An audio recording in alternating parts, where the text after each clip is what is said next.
The rain pounded against the windshield as I stood shivering under the awning of the high school gym. My phone dead and no way to call for a ride. That's when Mr. Harlan, my best friend Jake's dad, pulled up in his old pickup truck and rolled down the window with a warm smile that cut through the storm. "Hop in, Alex," he said. "I'll get you home safe." But as we drove off, he took a turn I didn't expect, leading us down a path that would change everything.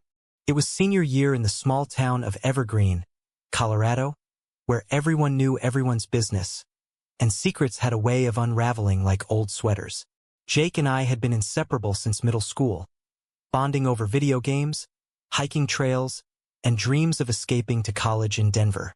His dad, Tom Harlan, was the kind of guy who coached Little League and fixed neighbors' fences without asking for anything in return.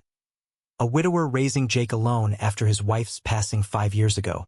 Tom was in his early 40s, with salt and pepper hair and laugh lines that spoke of hard-earned wisdom. I'd always admired him from afar. But that night, as the truck's heater blasted warm air and the radio played soft country tunes, something shifted. We talked about everything and nothing on that drive. Tom asked about my college applications, and I confessed my fears of leaving home, of not fitting in at a big university. He listened, really listened, his eyes flicking from the road to me with an intensity that made my stomach flip.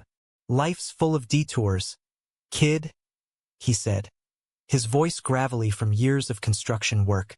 "Sometimes they lead you where you're meant to be." Instead of heading straight to my house, he suggested grabbing coffee at the all-night diner on the outskirts of town, saying the roads were too slick to rush. I agreed. Not because I was cold or hungry, but because being around him felt like finding shelter in the chaos of my teenage confusion. At the diner, over steaming mugs and greasy fries, Tom opened up about his own life. He spoke of losing his wife to cancer, how it left him hollow, focusing all his energy on Jake. "I haven't dated since," he admitted, staring into his coffee. "Feels like betrayal, you know?" I nodded, sharing my own struggles, my parents' messy divorce, the pressure to be the perfect son, and the secret I'd buried deep. My attraction to guys, something I'd only whispered to myself in the mirror. Tom didn't judge. He shared stories of his youth, hinting at his own uncertainties back then. As the night wore on, our conversation danced around unspoken truths, and when he finally dropped me home, his hand lingered on my shoulder a second too long. That touch sparked something electric, a connection I couldn't ignore. The next few weeks blurred into a whirlwind of stolen moments. Jake invited me over for game nights, and I'd find excuses to chat with Tom in the kitchen while Jake set up the console. Tom started showing up at my soccer practices, cheering from the sidelines like a proud parent. One afternoon, after a grueling match, he offered another ride home. This time, the detour was to a scenic overlook, where we watched the sun dip behind the Rockies. "Alex," he said softly, "there's something about you that makes me feel alive again." My heart raced as I admitted my feelings, the words tumbling out in a rush. He leaned in, but we didn't kiss, just sat there, hands brushing, acknowledging the pull between us. Society's eyes were everywhere in Evergreen. Whispers started when people saw us together too often. Jake noticed too, teasing at first, but his jokes carried an edge. "Dad's been acting weird lately," he'd say, eyeing me suspiciously. I wrestled with guilt, knowing this could shatter our friendship. Tom felt it too, pulling back one day, saying we had to stop before it hurt Jake. But the heart doesn't listen to reason. We met in secret, a hike here, a late-night drive there, each encounter deepening our bond, laced with the fear of discovery. Conflicts brewed like storm clouds. My mom, oblivious at first, questioned my late nights. "You're spending too much time with the Harlans," she'd say, her tone laced with concern. At school, rumors flew. "Alex and Mr. Harlan? That's messed up." The age gap, the family ties, it all fueled the fire. One evening, Tom confessed his own doubts. "I'm old enough to be your father, Alex. What are we doing?" I argued back, tears stinging my eyes. "Age doesn't define love. This feels right." But deep down, I knew the societal backlash could destroy us. As graduation approached, the tension peaked. Jake confronted me after overhearing a phone call. "What's going on with you and my dad?"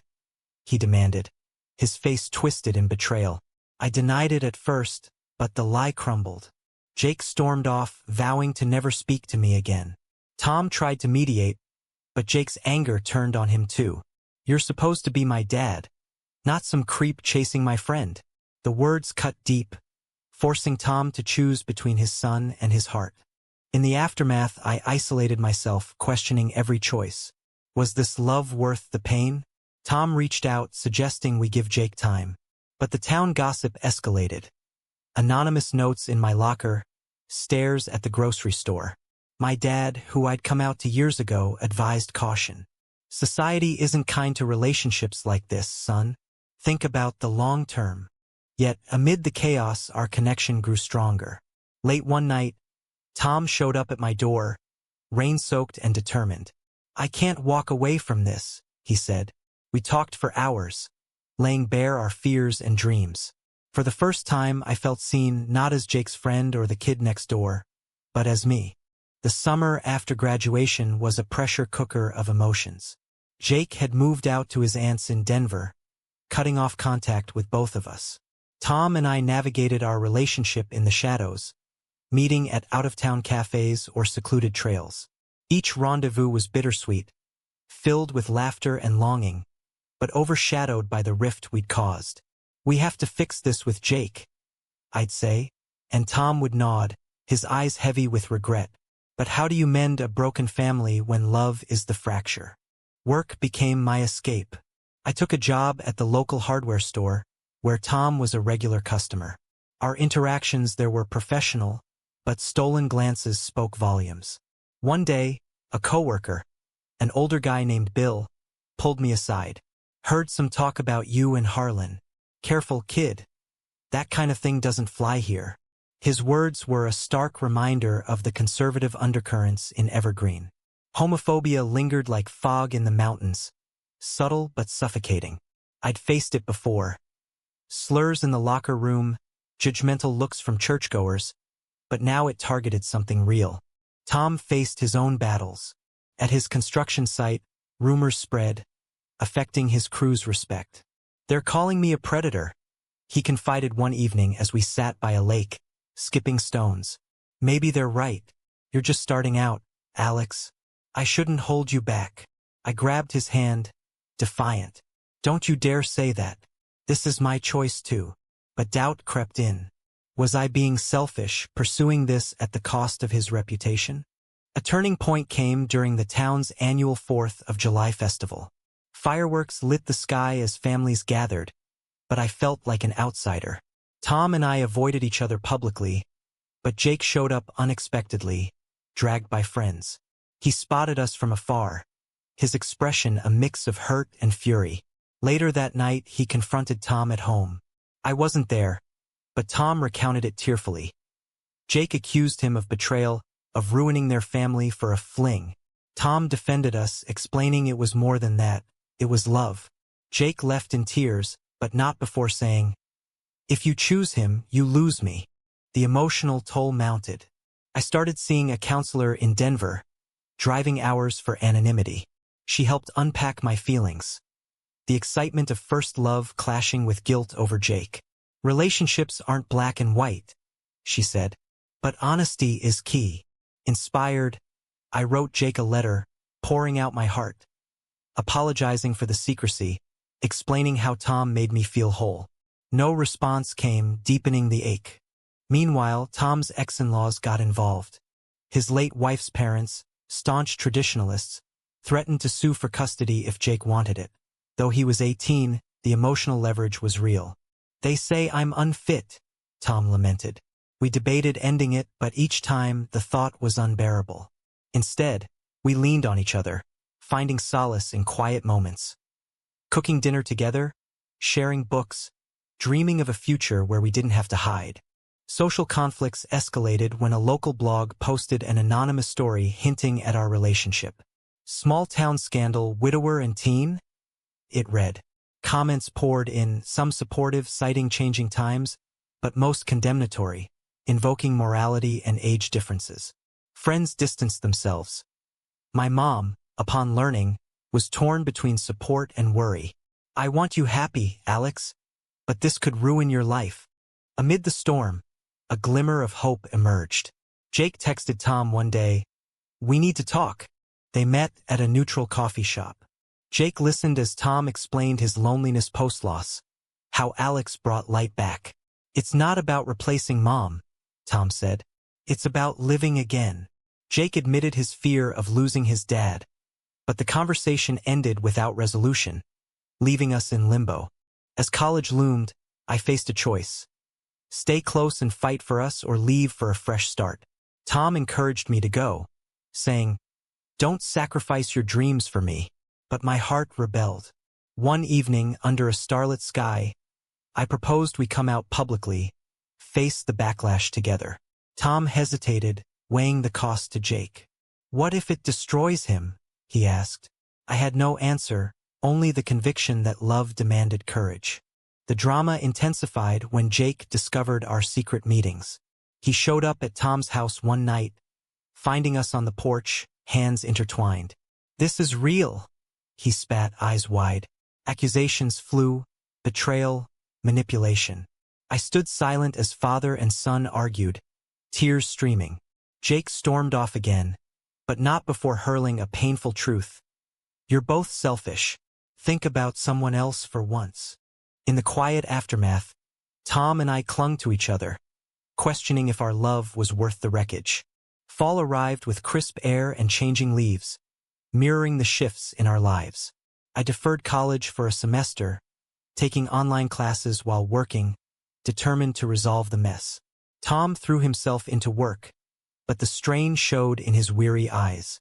We met less frequently, the fear of further alienating Jake looming large. Yet, in those rare moments, our connection deepened, conversations about life, loss, and what it means to love against the odds. Community backlash grew. At a town hall meeting on local issues, someone brought up moral decay, subtly referencing us. Tom attended, speaking up for tolerance. "Love doesn't fit neatly into boxes," he said, his voice steady. Applause mixed with boos, highlighting the divide. Afterward, supporters approached him. A gay couple from the next town, a teacher who'd faced similar scrutiny. It sparked hope, but detractors were louder, boycotting his business. Jake's silence broke with a surprise visit.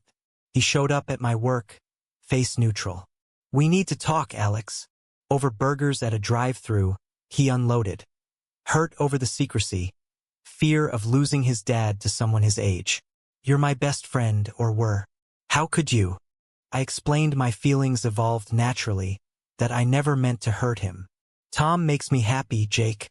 Like, really happy." He listened, softening slightly. "Dad's been miserable without Mom. If you make him smile again." He trailed off, conflicted. The conversation planted seeds. Jake started texting Tom more neutral at first, then probing. "Is Alex good for you?" he'd ask. Tom answered honestly, sharing stories of our support for each other. Slowly, Jake came around, joining us for awkward dinners. Tension simmered, side-eye glances, pointed questions. But progress was there. One night, Jake admitted, "I miss our friendship, Alex, but this is weird." We laughed, easing the air. External pressures mounted. My extended family learned through gossip, reactions varying. An uncle disowned me, while a cousin offered support. At a family gathering, arguments erupted over appropriateness. "He's twice your age," my aunt exclaimed. I defended us, citing examples of age gap relationships in history, but emotions ran high. Tom faced similar at work. A client pulled out, citing personal values. A controversial twist came when a local reporter approached for an interview.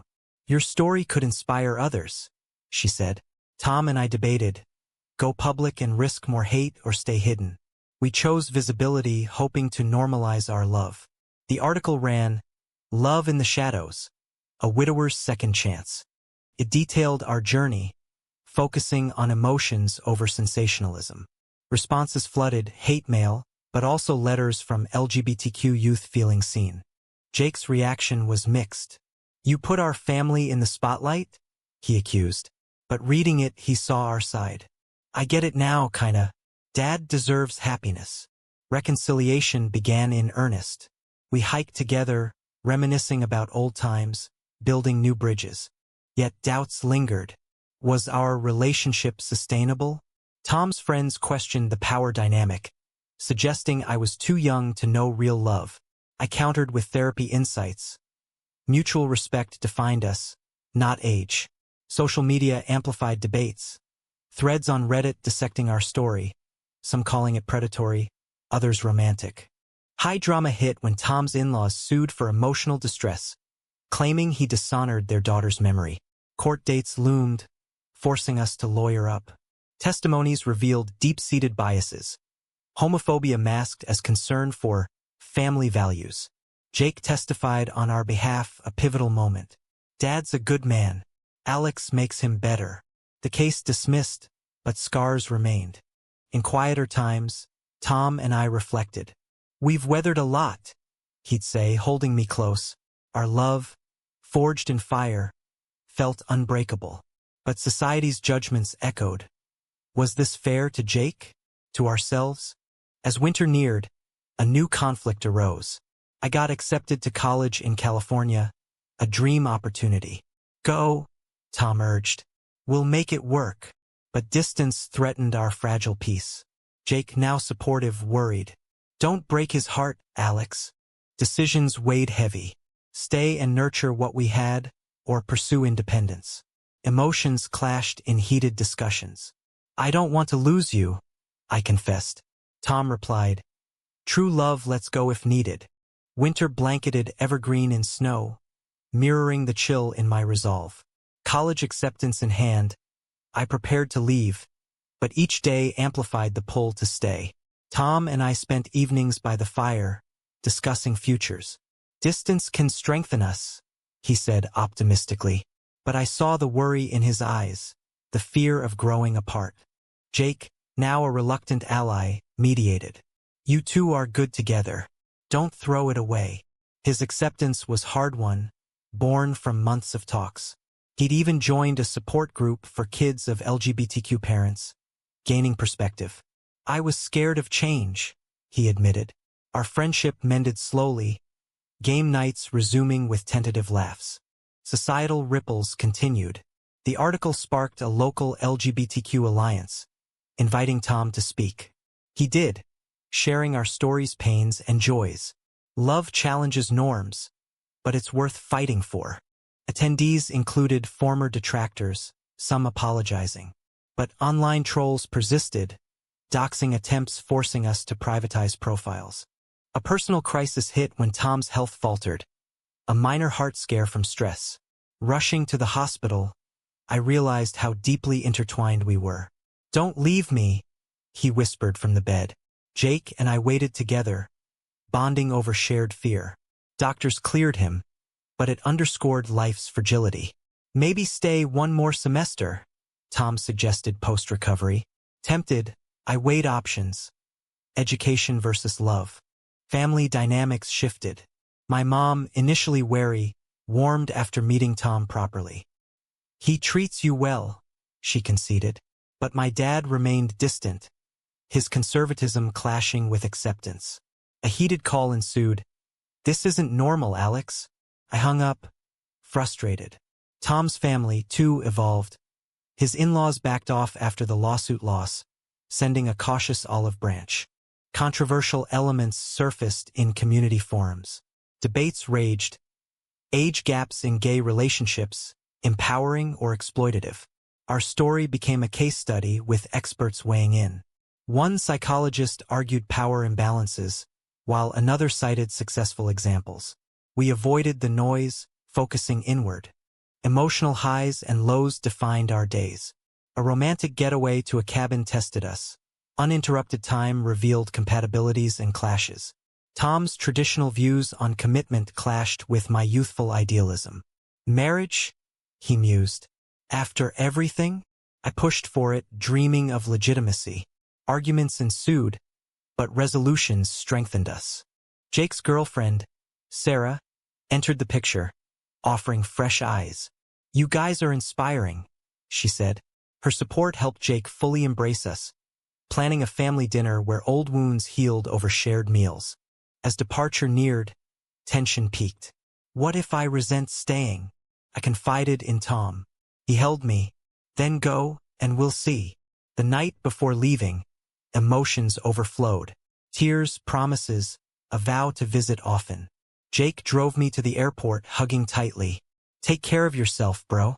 And Dad. College life in California was a culture shock. Diverse, accepting, but lonely. Calls with Tom bridged the gap, but time zones and schedules strained us. Doubts crept. Was this love or infatuation? Friends there encouraged exploration. "You're young, date around." Temptation arose, but loyalty held. A visit home for holidays reignited sparks. Tom met me at the airport, embrace fierce. Jake hosted a welcome dinner, toasting our endurance. But undercurrents stirred.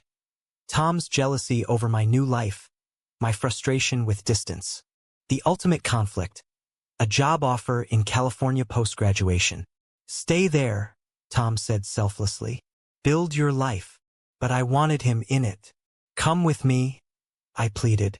He hesitated, tied to evergreen Jake, his roots. Decisions loomed, hearts on the line. Society's voice echoed. Could such a relationship last? Spring brought renewal, but our relationship teetered. Video calls sustained us, sharing daily triumphs and trials. Tom visited once, marveling at campus life. "This suits you," he said, pride masking sadness. We explored San Francisco, holding hands freely, a stark contrast to Evergreen's scrutiny. "Imagine living here," I whispered. He smiled wistfully. "Tempting." Back home, Jake thrived in community college, our bond solid. He updated me on Tom. "Dad misses you, but he's proud." Supportive words, yet the distance gnawed. A bombshell dropped. Tom's promotion required relocation to Denver. Closer, but not California. "It's a sign," he said excitedly. But my internship in LA pulled oppositely. Choices crystallized. Compromise or part. Emotional confrontations via phone escalated. "You're choosing career over us," Tom accused once. "No, I'm building a future for us," I retorted. Tears followed apologies, but cracks showed. Society's influence resurfaced through a podcast featuring our story. Listeners debated, age gap love, romantic or problematic? Comments ranged from cheers to condemnations, stirring old insecurities. "Ignore them," Tom advised. But internally I questioned. Jake intervened, flying out for a weekend. "You two are stubborn. Find middle ground." His wisdom, born from our chaos, hit home. We brainstormed, long distance until graduation, then reassess. High drama unfolded when an ex from Tom's past resurfaced. A college flame, now out and interested. "Just coffee," Tom assured, but jealousy flared. "Why now?" I demanded. He explained closure, but trust wavered. Reciprocally, a classmate flirted with me. I rebuffed, but confessed to Tom, heightening tensions. Reconciliation came during my summer break home. We retreated to the mountains, hiking trails where it began. "We've overcome so much," Tom reflected. "Society, family, doubts. Let's not let distance win." I agreed, proposing a plan. I transferred to Denver for senior year, balancing dreams and love. Jake approved, relieved. Finally, since family gatherings normalized, with my mom hosting barbecues, Tom's in-laws attending tentatively. As we settled into this new phase, reflections deepened. Our journey highlighted societal hypocrisies. Straight age gap couples often celebrated, while ours scrutinized. "It's the gay factor," Tom mused. We advocated quietly, joining pride events, sharing our story to foster understanding. Climax resolved in commitment. On a detour drive reminiscent of our first, Tom pulled over. "Marry me, Alex, when you're ready." Overwhelmed, I said yes, envisioning a future defying odds. Years blurred, Graduation, moves, a quiet wedding with Jake as best man. Challenges persisted, judgments, adjustments, but love prevailed. Looking back, the detours shaped us. But one question lingers. Is it morally right to pursue a love that starts by risking a close friendship?